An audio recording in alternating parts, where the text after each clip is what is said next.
Hello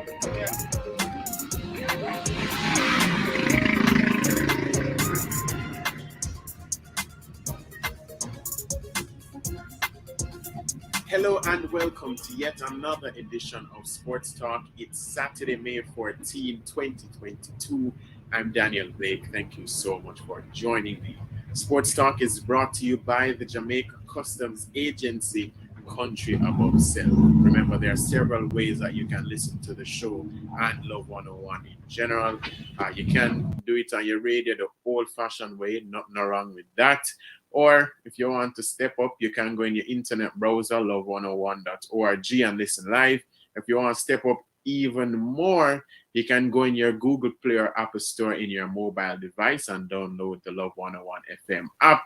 Or if you want to step up even more, go to Facebook or YouTube and you can see everything and hear everything that's going on. So thank you so much for everybody who tunes in week in and week out. I have a whole lot of people to big up, but if I do that, then there'll be no show.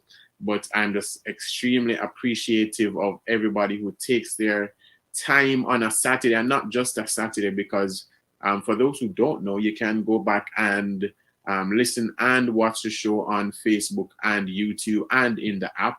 So if you miss Saturday's show by any chance, then you can go back and watch it there.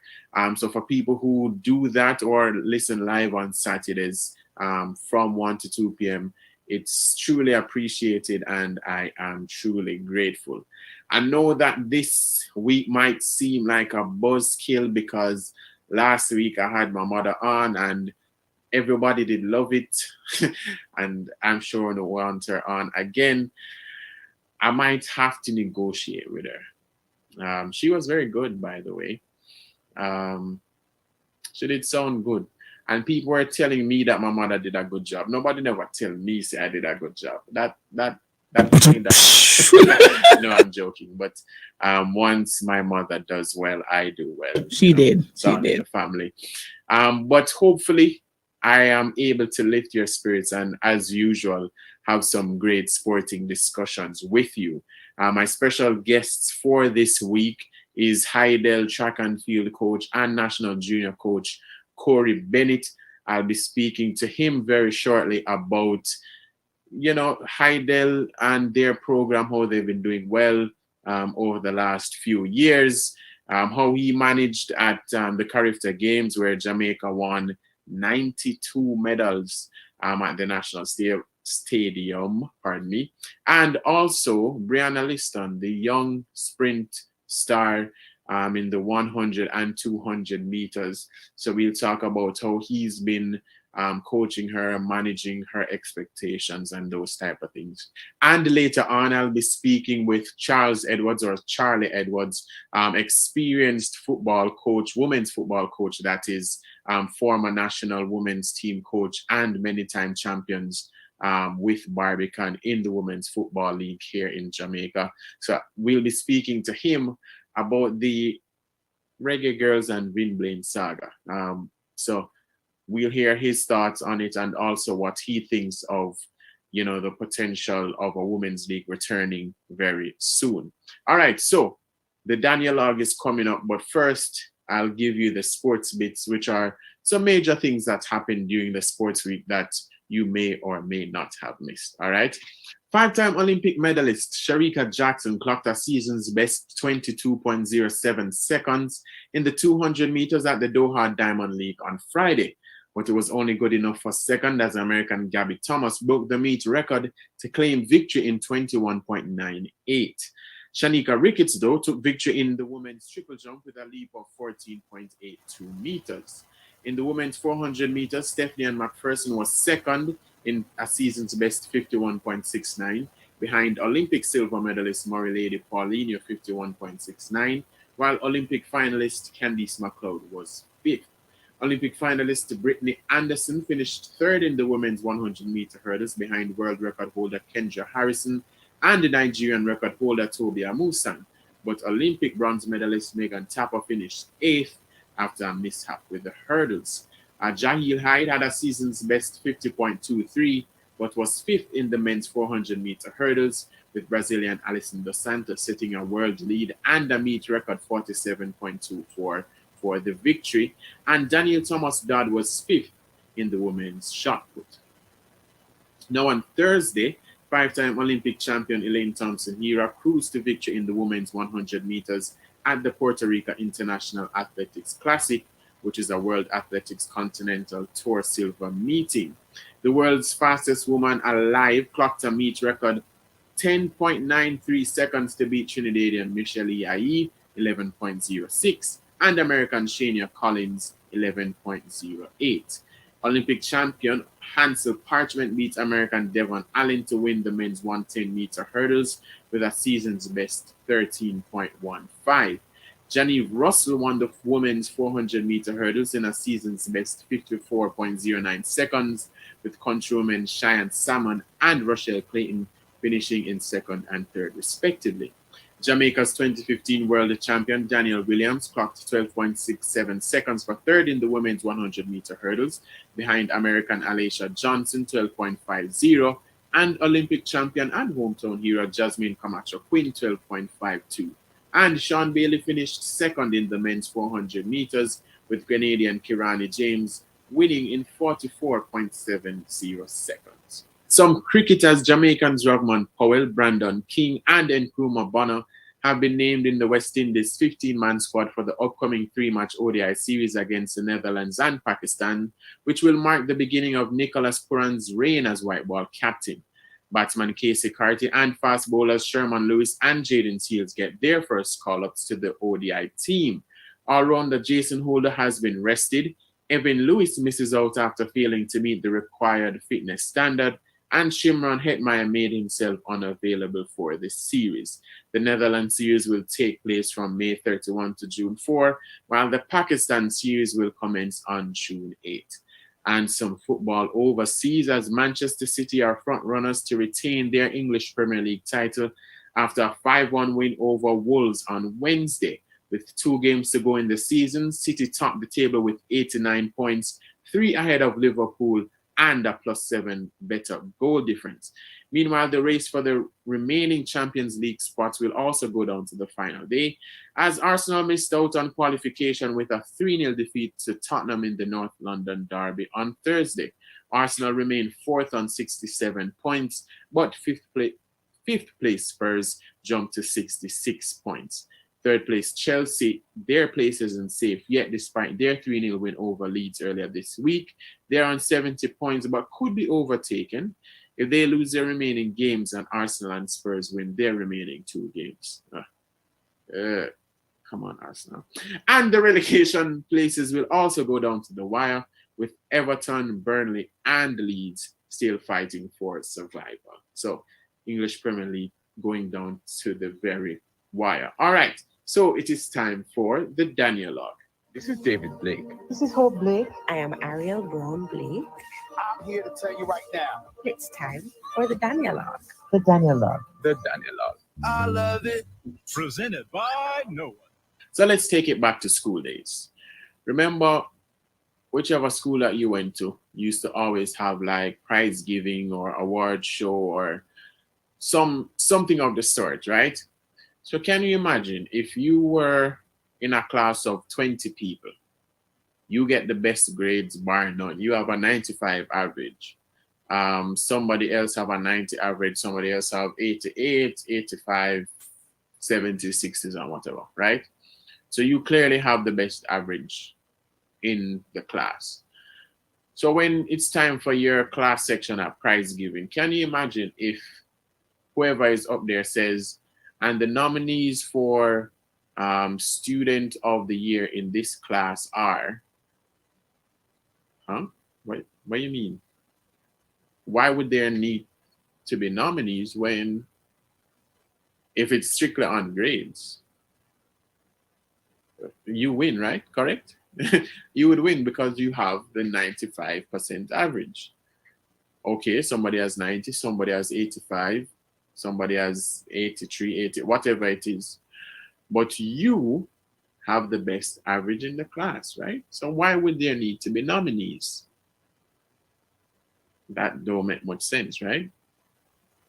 So in sports, they have a coach of the year award in a lot of sports. Um, so it is the dumbest award that you can offer in sports. Well, let me not say, because there might be some other awards that are given out that may be extremely dumb, but the Coach of the Year award is so dumb.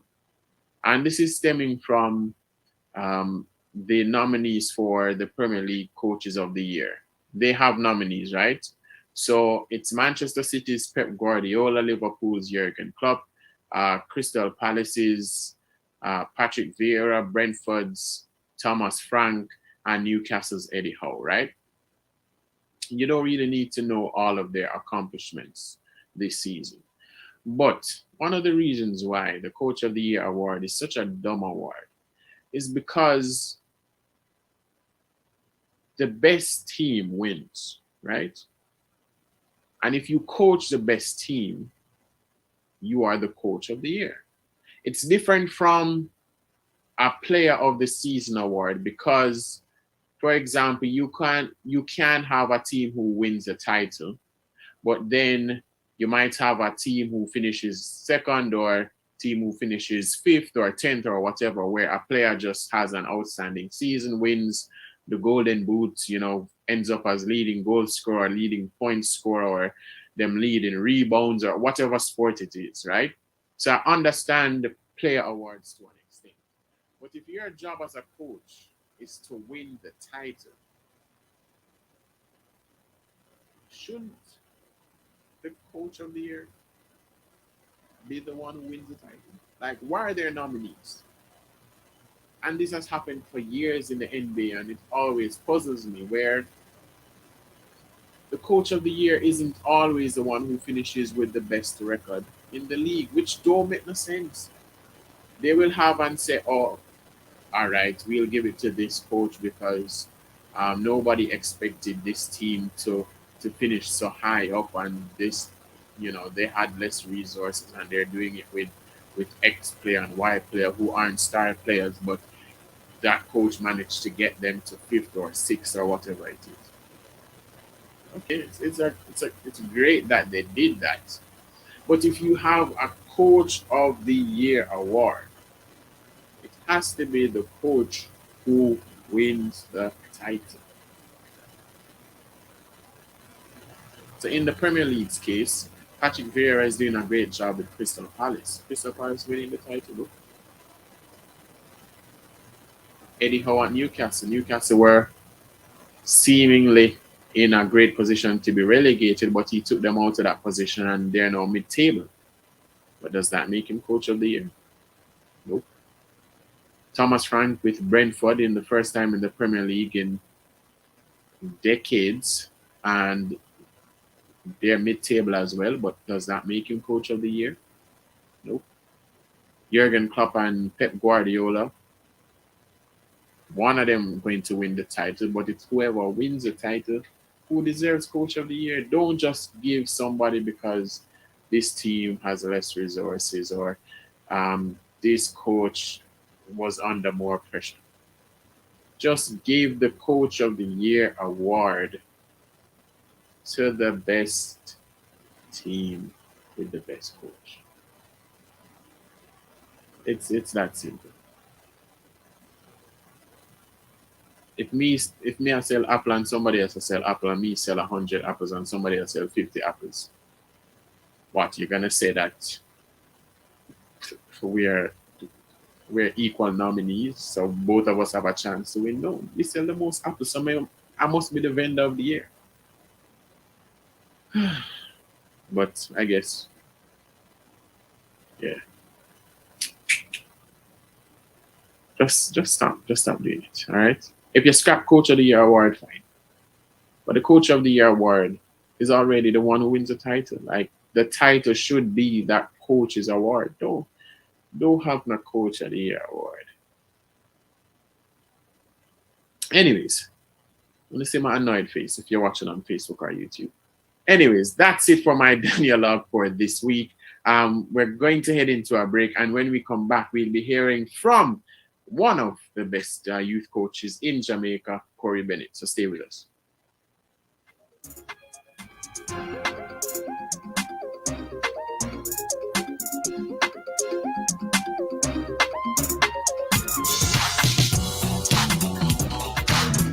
Children experience abuse, abandonment, and other deep hurts. And to become that fully adjusted, all you can be adult, they need help and early. How can we get them that help? What can we do? Monday, May 16 on Family Time, join hosts Sir Twain Williams and Roland Gale and guest Tracy Ann Taft Thompson as they discuss the topic Healing the Traumatized Child. That's Family Time, Monday, May 16 at 5:30 p.m. on the family station Love 101.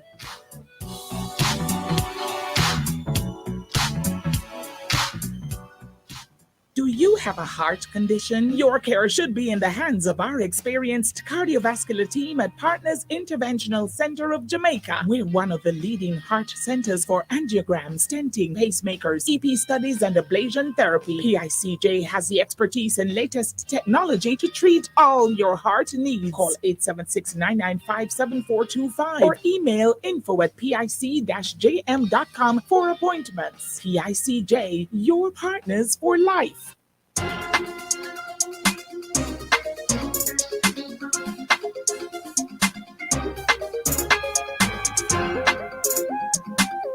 Sports Talk right here on Love 101. Thank you for staying with us. Now, Heidel's track and field coach and national junior coach Corey Bennett has had a pretty successful year. His Heidel team didn't win champs, but they finished in second place. And he also guided Jamaica's team to Carifta success, where we won 92 medals. He also has some fantastic talents in his ranks, including young rising star Brianna Liston. So I spoke to him about Brianna Liston's rise and how he'll manage her going forward, the Heidel program, what he thought about Carifta. But as a Wolmerian, I had to bring in some bias. So I asked him if he would consider joining Wolmer's if the opportunity came up. That's a tough question. But Wolmer's boys is dear to me. Wolmer's family is dear to me.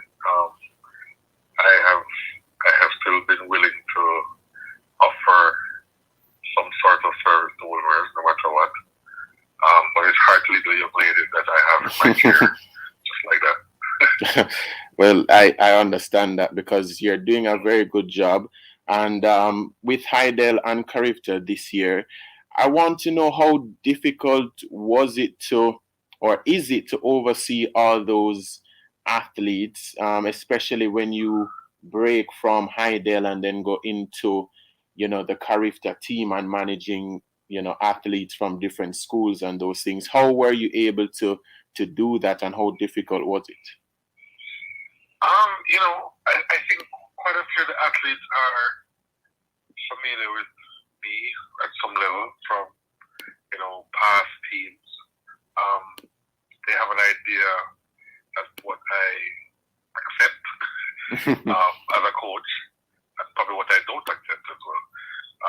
We had a good management structure. I had some good assistant coaches. So I think I was placed in a position just to kind of guide, lead the process. I thought our managers and assistant managers and all other persons involved did a great job at just managing that. But I think the first thing we had to do was just kind of kill the egos. The rivalries were high, especially from the week before where champs was held. Mm. And funny enough, it was more difficult on the girls' side. For them to get along even more than the boys' side. I think the boys naturally get along pretty well. But I think on the girls' side, we had a lot more of the tension that was squashed very early. Especially when we started to relay practices, and we had some meetings that would have helped getting those egos down a little bit. So yeah, that was my job, just to keep them motivated. We're on local soil, and the motivation was, hey, you're on local soil, you need to do well. So I thought they all came and had an all-star mentality just to do well for the country in particular. And when you talk about those egos and those issues that you were facing, how impressed were you by the performances of both the girls and the boys at Carifta recently? I mean, I was very impressed. There's some persons who I believe went beyond what I would have expected from them. I thought if you look at our relay teams, and that's when you really get to have persons working together. Mm-hmm. I thought all our relay teams crossed the finish line first, and that was, a mark of just teamwork. Especially in the sprint relays where the back changes had to be kind of picked on point. Mm-hmm. I thought they did well. I really thought that persons really came together for the good of the country, and I must applaud them for that. Yeah, one of the many athletes that you do manage is Brianna Liston, who has been very impressive this year. 11.14 in the 100, 22.53 in the 200. Have you done anything differently this season with her, or would you say that it's more down to natural progression and development? I mean, in our program, in my program, a person tend to do well when they reach the class one. I think we have to fix quite a few things where Brenna is concerned. Brenna is talented, as everybody knows, but Brenna had some issues. And Brenna, we had to manage those injuries that she was having, and a lot of it was due to her technique, how she was running. So we had to fix that first. We had to get to the source of the problem first, and then we managed it. So we couldn't race her every weekend until we knew that she was a little bit in a better place to run fast. And yeah, we just did a few things differently for her, and we didn't run her as much even in training. We had her kind of strengthen some of those areas. And yeah, I thought the result was pretty well. I think she has a far way to go because she's still not the strongest person around, and she needs some more strength to really sprint at a higher level. But yeah, I think her technique has improved significantly, and so the ages have lessened, and that was our thing that we kind of paid attention to, and we got the results that we were looking for. Yeah, and because of some of those results, expectations are now very high from the fans and everything. How do you keep her from that pressure, or how do you lessen that pressure on her? Because we've seen what it has done to previous junior athletes in the past. So what have you been saying to her? What else can you do to ensure that she doesn't take it too much to heart, so that she almost crumbles or anything like that? But I've been begging her, and Greta is 17, and it's hard for Greta to keep off social media. But I've been asking her, hey, don't know your social media interactions, especially during the week of champs. I almost banned her from social media, which was hard. She's someone who person who wants to connect with. Yeah. But once she stayed a little bit away from social media and some of the comments, I know there's one person who claims he's a knowledgeable sports person, made some comments about her being injured just because I might have mentioned her nickel. And it was just some tightness, and he took it and blew it up into the social media space, and she was affected by that because she knew she was injured, and she wondered why these persons are coming at her and what she's doing. So she has to kind of manage herself on social media. And kind of block out some of the sounds that she's hearing and some of the things that she's reading. So she has to really censor what her eyes pulling and what her ears pulling a little bit, and kind of stay focused on what she wants to do.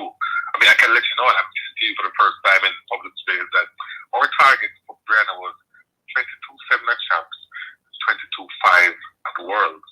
She's already achieved our target for the year. So pretty much she is ahead of target. So if she comes back and repeats the 22.5 at Worlds or in that ballpark, I mean, we're happy. I mean, as long as she finishes the season healthy and continues to stay motivated in the sport, because the sport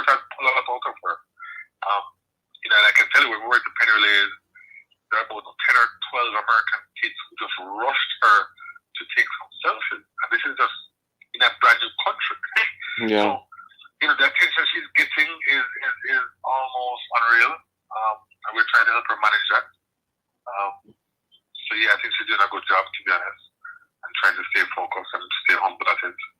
And I think she's doing a good job of doing that. So I wish her just focus on a continuing, injury-free season that she's had. Yeah, I actually probably never thought about it like that in terms of how difficult is it in terms of we're in the social media age now, and a lot of the kids are very active on the Instagram, Facebook, Twitter, whatever it is.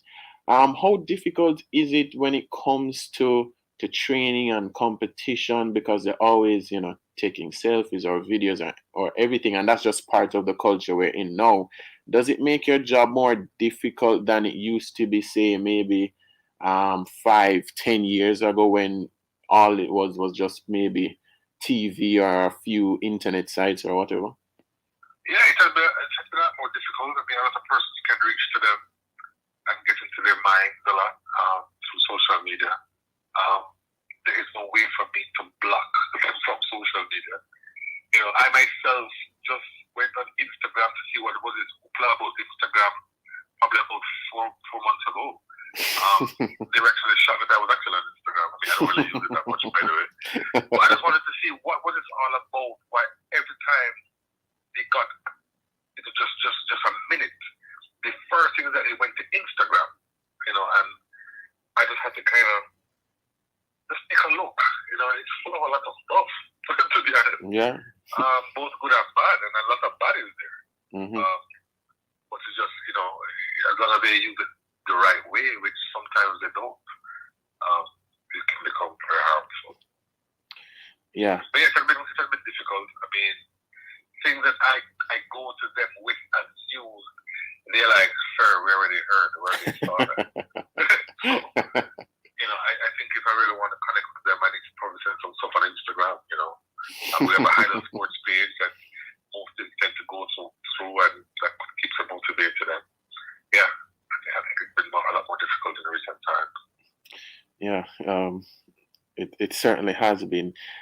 You have some superstar talents at your school, including Karika Hill, who has the under 18 record in the sprint hurdles, but also had the fastest time of all the girls in all classes in the 100 with that 11.16. She didn't compete at Carifta, but she definitely shone at Champs. How impressive were those performances, and were you almost sad not to see her at Carifta, knowing the type of performances she did a week before?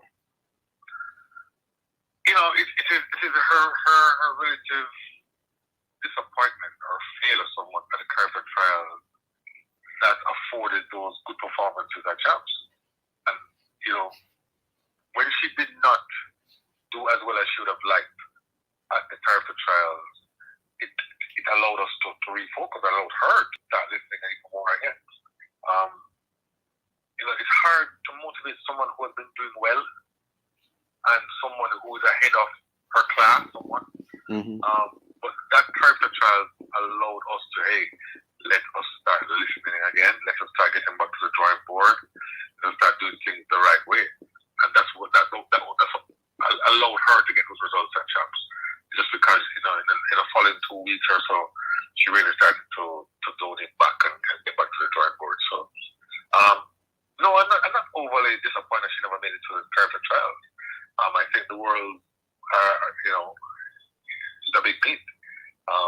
And I believe that she's in the middle of her sixth season as well. It's going to take a little, careful planning to get her ready for compete at that level. But I wish her all the best too. I mean, she's kind of under the radar still, having accomplished what you just mentioned. She is a world record holder, but I don't think that it has gone. It hasn't paid much attention to be honest. But we're still thankful for what she's achieved. I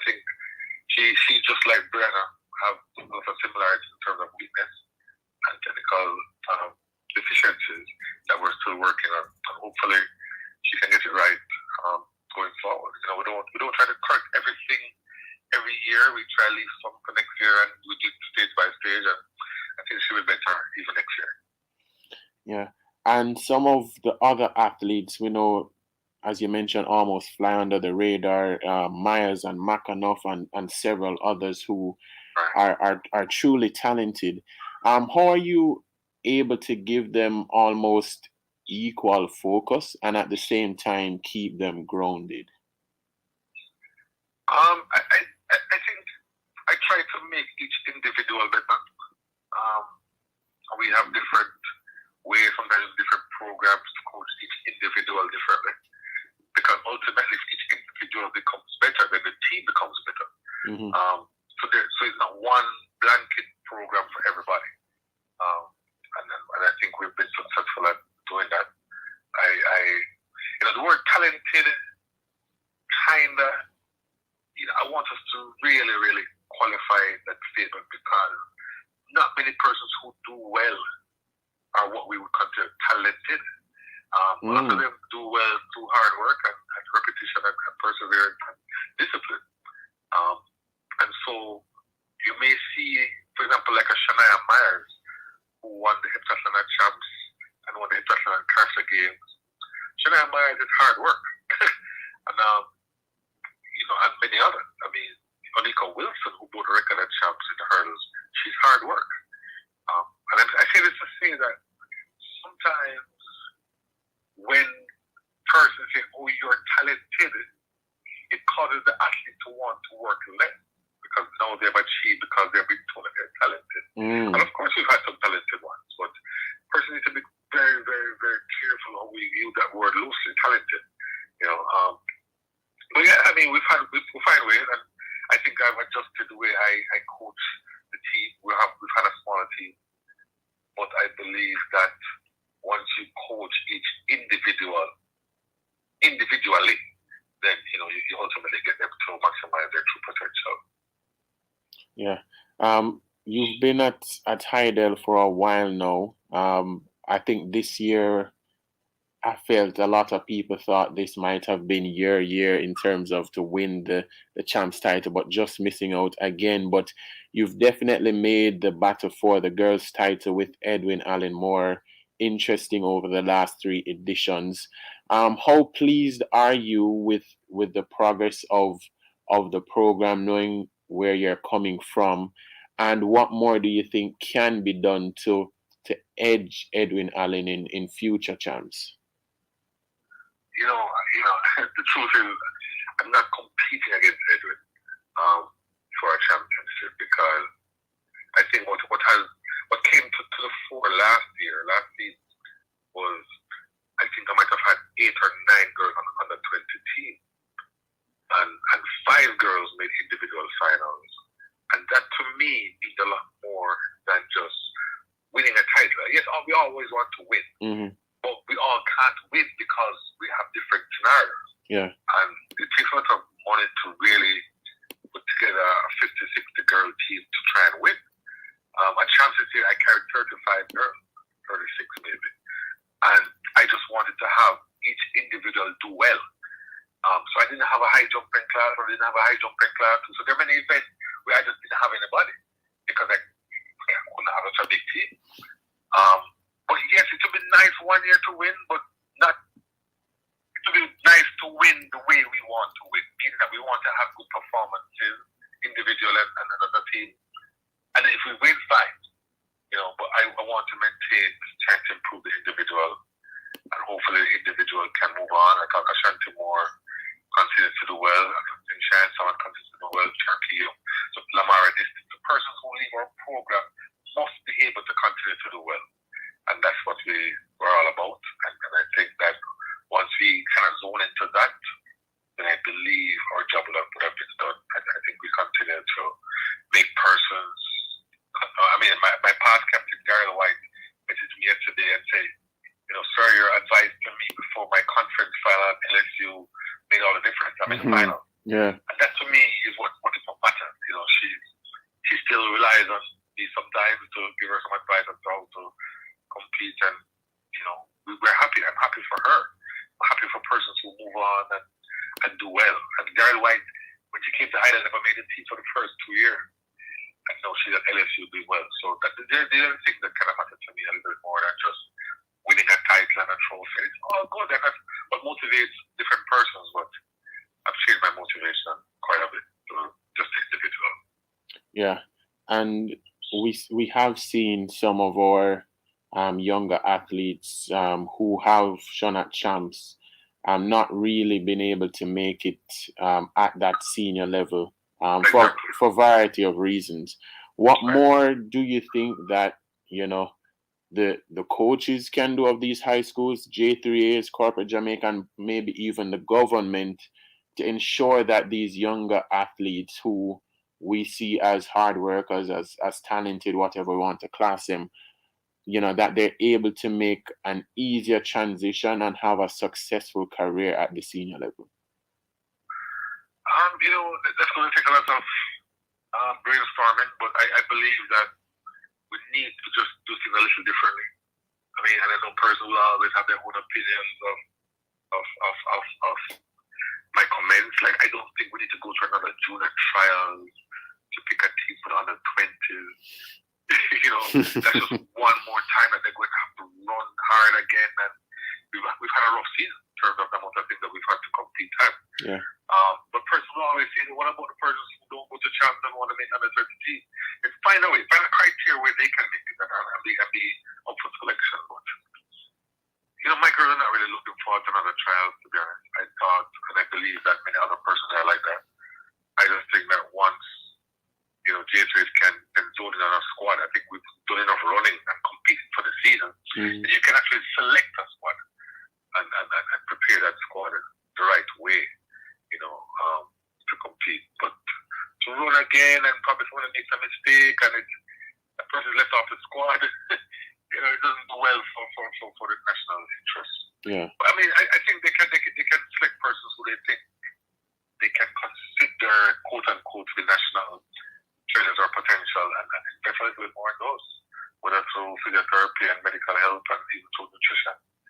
I think that will help them to continue to manifest and grow to be what Jamaica wants to eventually see them do.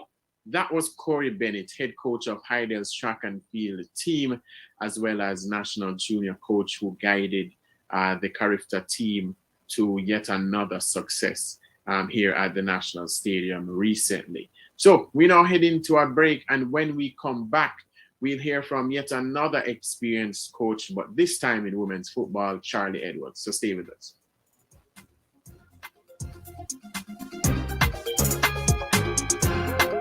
The Minister of Health and Wellness invites members of the public to attend a vaccination site on Saturday and Sunday, June 14 and 15, to receive their first, second, or booster dose of the AstraZeneca, Pfizer, Sinopharm, or Johnson & Johnson vaccine for persons 18 years and older. Jamaicans 12 years and older will also be offered the first or second dose of the Pfizer vaccine.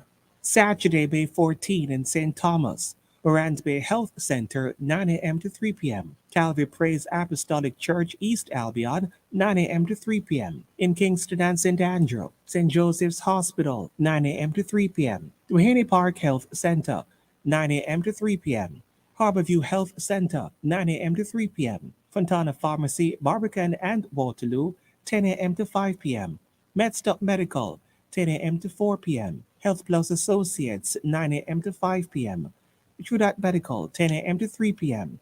and Bethel Baptist Church, 10 a.m. to 3 p.m. In St. Catherine, St. Jago Health Center, 4 p.m. to 7 p.m. and Online Medics, 9 a.m. to 8 p.m. In Westmoreland, Royal Medical Center, 9 a.m. to 5 p.m. and Fontana Pharmacy, 10 a.m. to 5 p.m. In St. James, Montego Bay Comprehensive Center, 10 a.m. to 4 p.m. On Sunday, May 15 in Kingston and St. Andrew, Sunrise Health Center, 9 a.m. to 3 p.m. Winchester Medical and Surgical, 9 a.m. to 3 p.m. and Health Plus Associates, 9 a.m. to 1 p.m. In St. Catherine, Christian Penn, 10 a.m. to 3 p.m. and Online Medics, 11 a.m. to 4 p.m. In St. James, Montego Bay Comprehensive Health Center, 10 a.m. to 4 p.m. Persons should take their vaccination card, a government-issued ID, or letter from a justice of the peace to the sites. Let's get vaccinated and get back to life. Enough respect, civil servants and healthcare workers. We appreciate you. So it's on us. Yes. Shopping, dinner, entertainment, it's on us. For the month of May, spend just $1,000 before GCT at any H&L Rapid True Value or H&L Agro Store island-wide, or shop online at hardwareandlumber.com and you could win one of these 60 prizes from gas vouchers, dinner at District 5, Reggae Sumfest tickets, and more. See details online. Enough respect, civil servants. It's on us. Authorized under Section 58.3 of the Betting, Gaming and Lotteries Act. Jamaica and its workforce are advancing quickly. Life-changing opportunities are arising. You need training and support.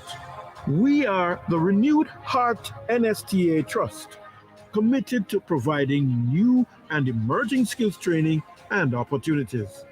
Come to Heart. We'll help you claim your place in the workforce of the future.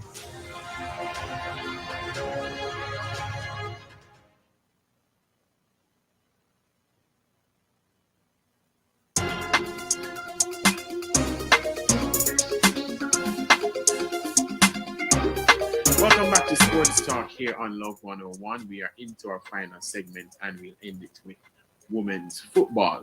So over the last few weeks, you've seen and heard the news about the Reggae Girls wanting a new coach. They're unhappy with current head coach Vin Blaine, and they wrote to the Jamaica Football Federation, the JFF, citing several reasons, most of them because they're unhappy with his style of coaching. Vin Blaine, who spoke to some media outlets, said that outside forces were influencing the girls and he would consider stepping away from the position. The JFF, they had an emergency meeting, and the outcome was that they said they had no reason to fire him, so they will keep him on. But that doesn't mean that Blaine won't resign. He can resign himself, right? So right now, the girls and Vin Blaine and the JFF are in a bit of a limbo. So I decided to speak to a very experienced women's football coach here in Jamaica, Charlie Edwards, who coached a national team and led Barbican to several women's league titles. And I started by asking him if the JFF made the right decision in not firing Vin Blaine. I wouldn't say it's the right call, and I wouldn't say it's the wrong call. As time passes and I've had a chance to really examine it and look at it, I'm beginning to realize also that the girls, they are setting a precedent that we don't want to get involved with down the road, and therefore going to them is not necessarily the right thing. But at the same time also, my opinion is that if Vin Blaine remains in the job, it's going to be a challenge for him, and it could be further setting him up, and for that basic reason, I don't think he should continue. I can understand the JFF wanting to continue with him, but at the same time, I think and I hope Vin will make the right decision.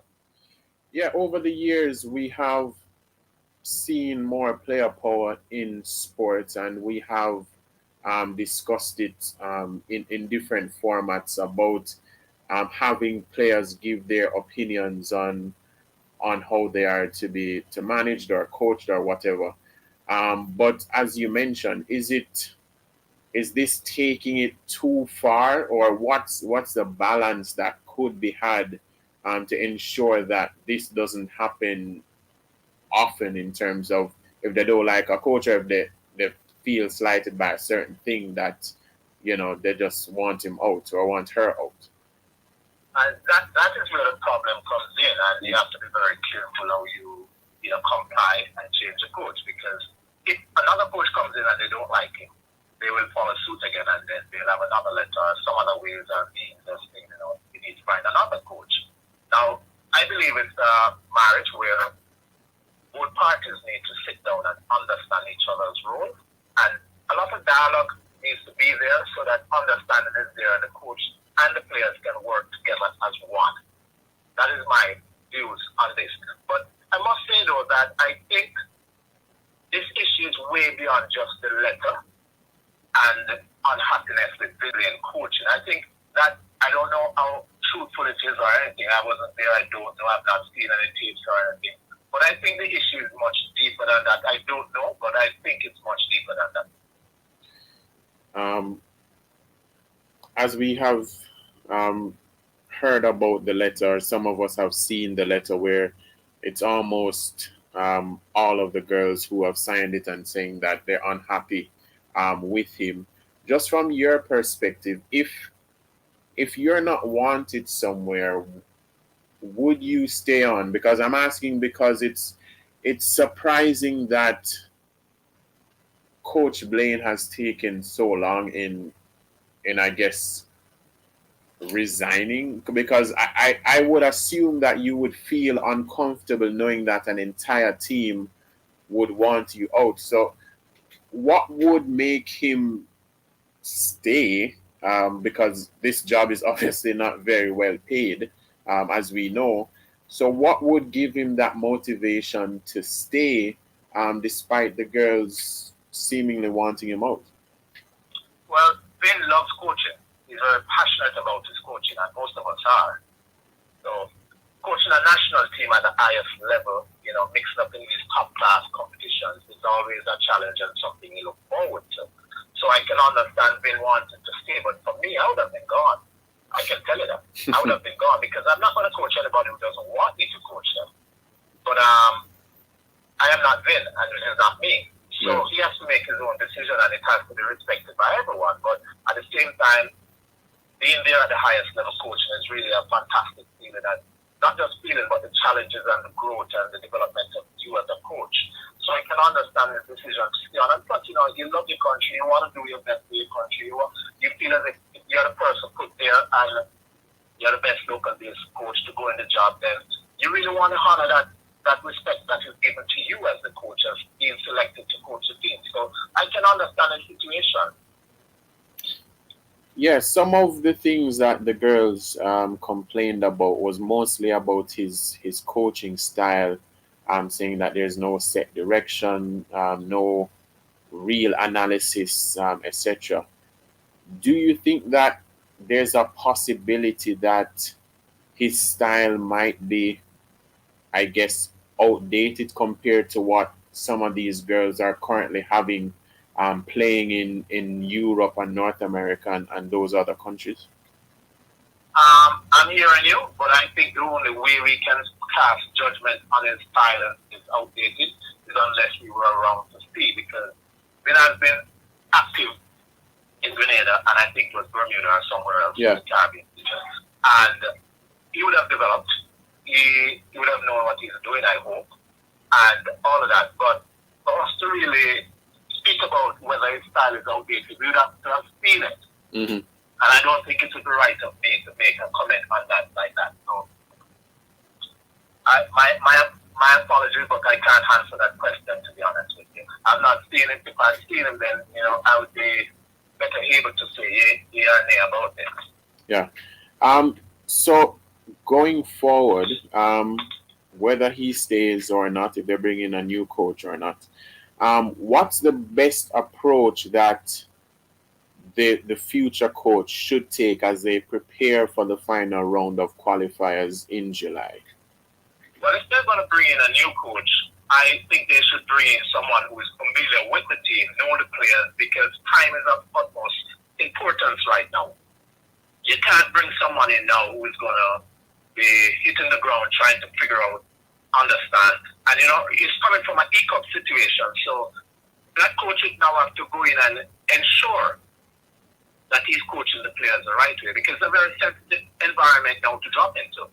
And then, put something in place, a pattern of play, training programs, everything, then put camps together or practice games together. It's going to be a difficult task for someone new walking in. I personally believe they may find someone new, but at the same time, it's best suited to someone who has been very much familiar with the program and the players.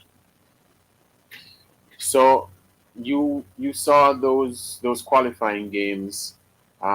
We know of the competition that awaits us in July.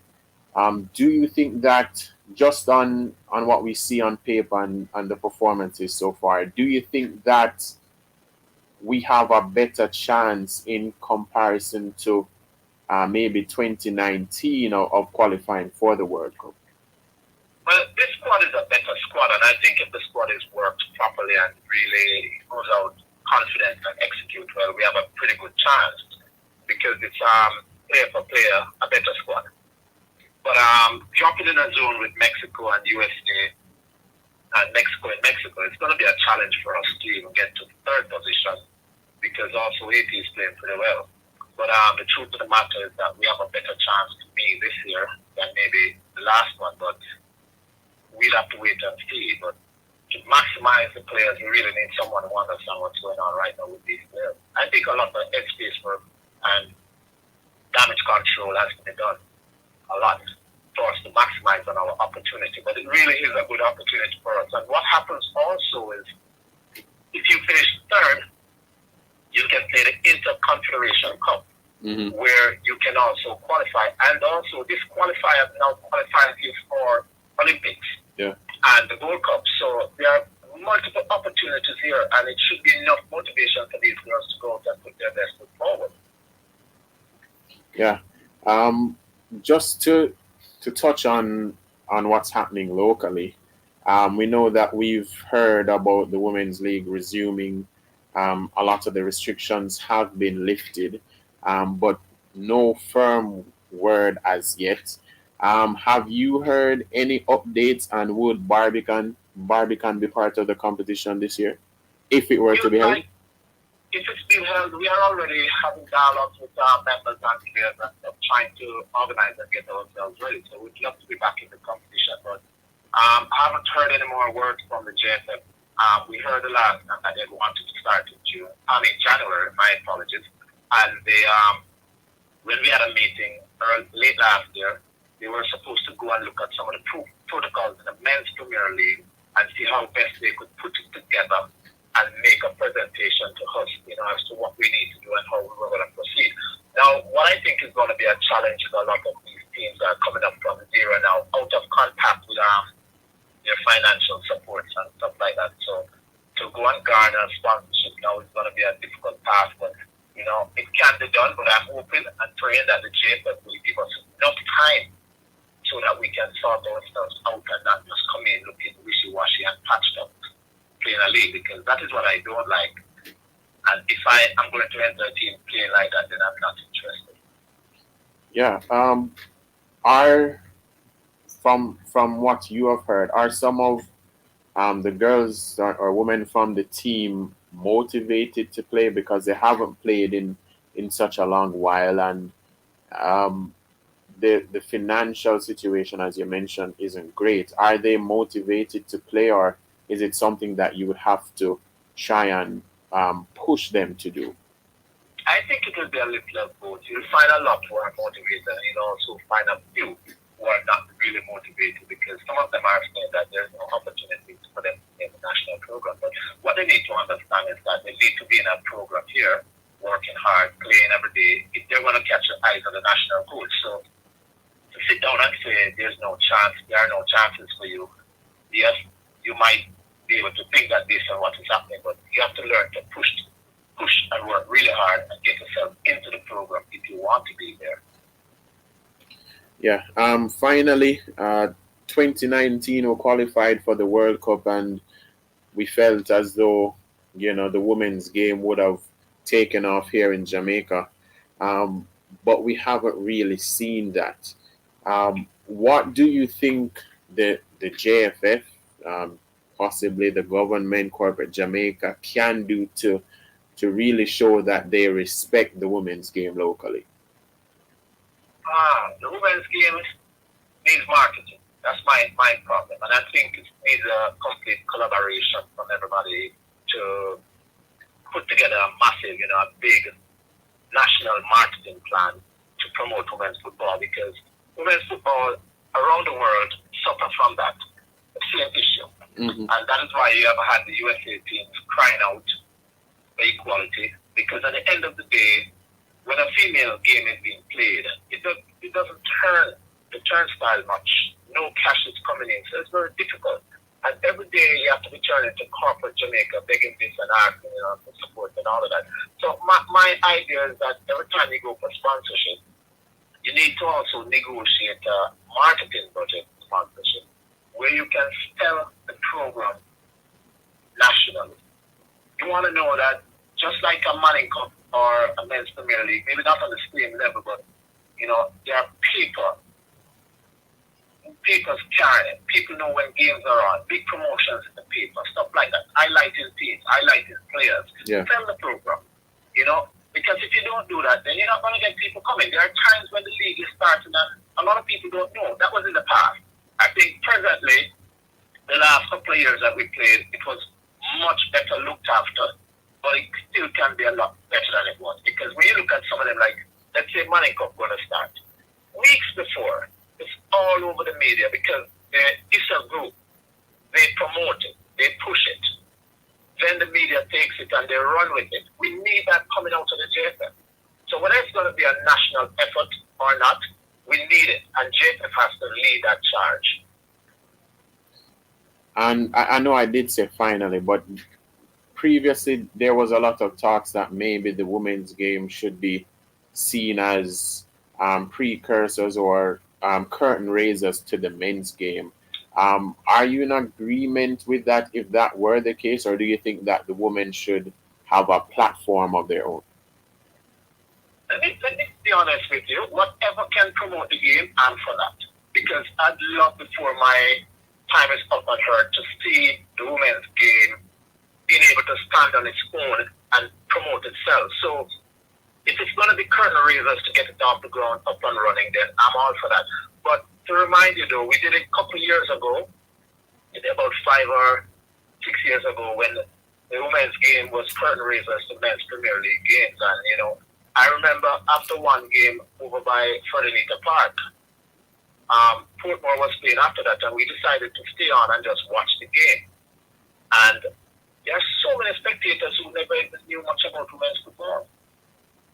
I remember sitting down among some guys and they're like, you know, whoa, they didn't realize that women could play football so well. They have not seen any games. They don't know anything about it. And this is why marketing it and pushing it is such a good idea for us right now to get it out there into the public eyes. You know, you have some like CVM or whichever the stations are who can maybe bring a game, highlight a game once in a while on a weekend. Tell it. Yeah. You know, market it well and sell it. Even if you're going to bring a men's Premier League game on TV, maybe you can have little, you know, patches of a female game or maybe a full game. Charlie Edwards there, noted women's football coach here in Jamaica, addressing the Reggae Girls Winblane saga, the possibility of a women's league and how we can better market women's football here in Jamaica. That is my time for today. Thank you to everyone who has tuned in, and remember that you can listen and watch the show again later if you missed it by going to Facebook or YouTube or in the app. Thank you again. I will see you next week. Remember, Sports Talk is brought to you by Jamaica Customs Agency, Country Above Self.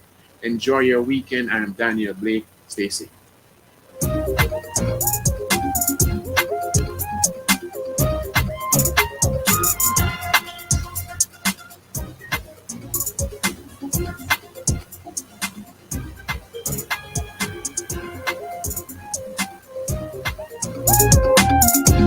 Thank you so much for listening to Sports Talk with Danielle. Yes, thank you, Danielle. And we trust that you learned a lot. What a thing happening with our athletes, eh? We continue to pray for them, and we continue to pray for the referees too, who do their part. This is Love 101.